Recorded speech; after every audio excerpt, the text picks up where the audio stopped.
Hi, this is Bailey with Antiquaria, and today I want to show you how to set up a traditional calligraphy dip pen.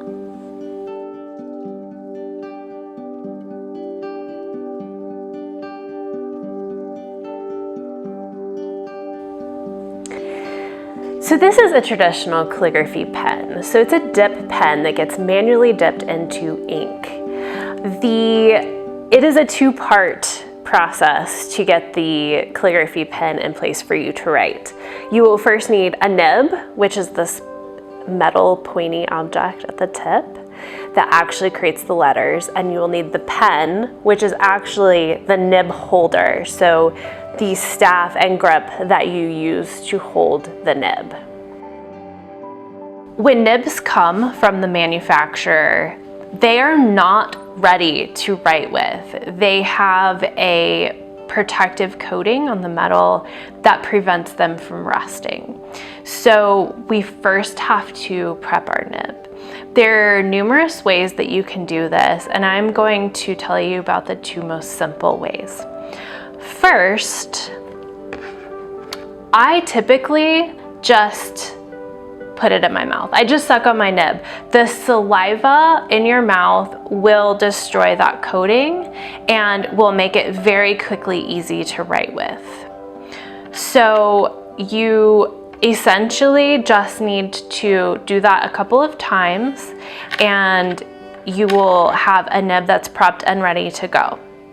The second way you can do it is with a little bit of toothpaste. So you'll get out a tube of toothpaste, put a little on a paper towel like that, and then you're simply going to rub the toothpaste onto the nib. Just think of, you're just washing the nib with toothpaste. Okay, so it's all rubbed in to where it's gonna be dipped in the ink, and then you're gonna get your water and you're gonna wash that off.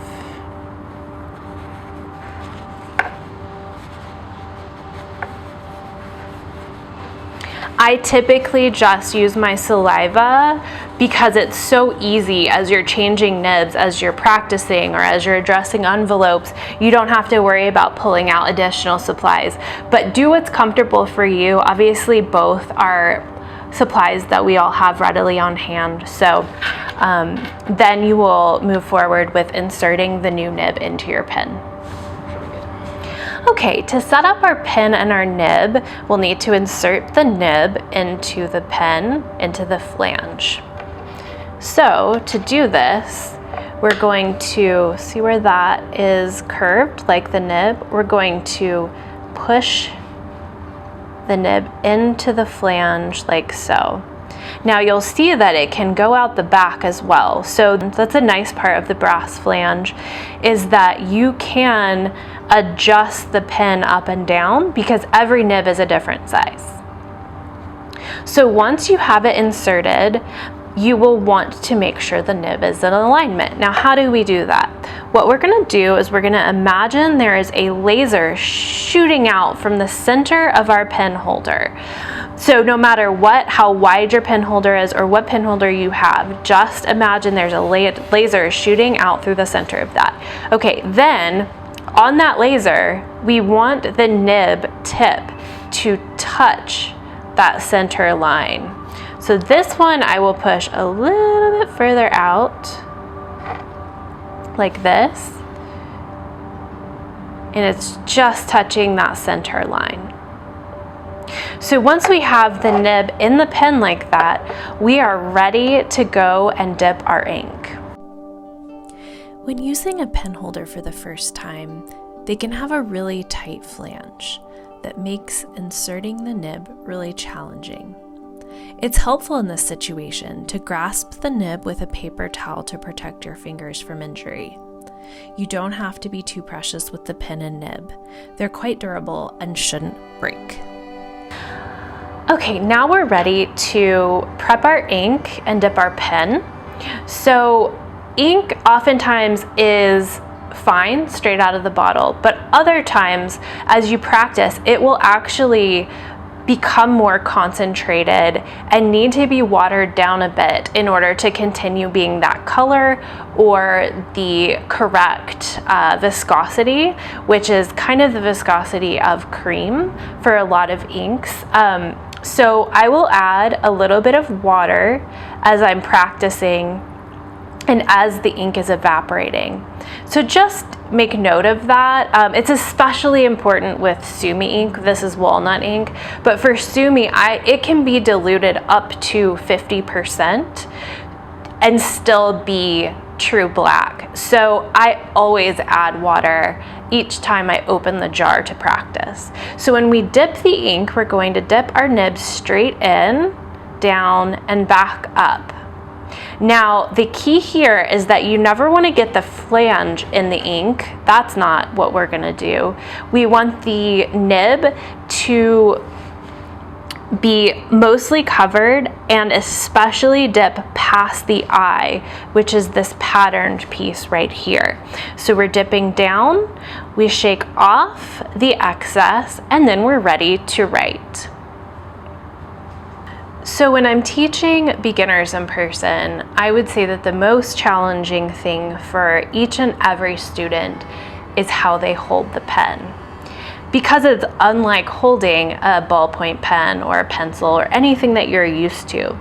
So I wanted to quickly show you how I hold the pen and talk through a few things that you should troubleshoot when you're at home setting up your pen and getting everything aligned.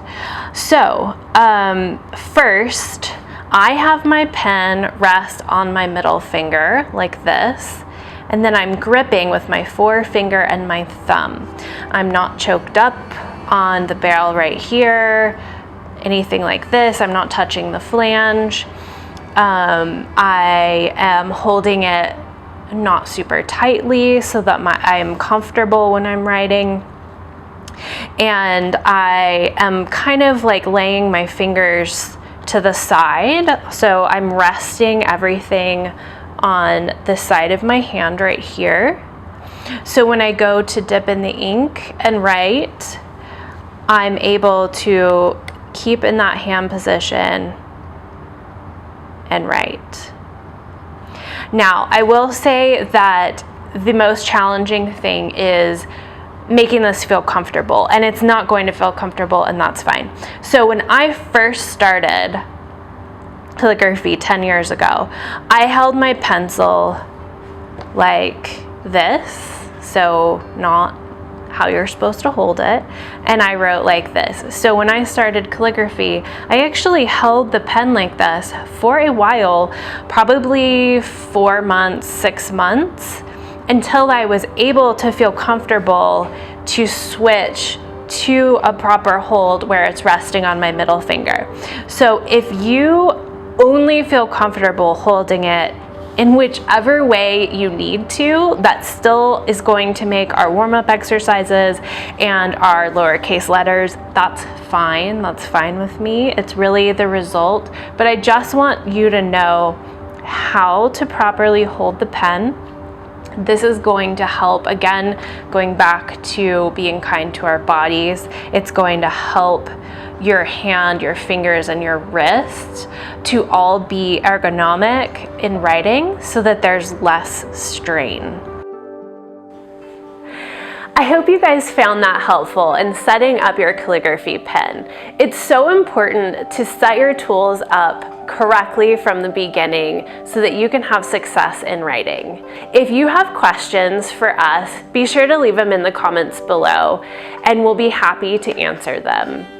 And if you enjoyed this video, be sure to like and subscribe to our channel. We put out calligraphy and stationery related content almost every week. See you next time.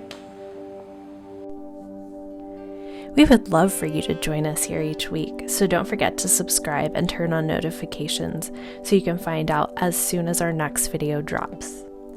Find us over on Instagram at Antiquary Design, and if you found this video helpful, hit the like button or comment and let us know. Thanks again!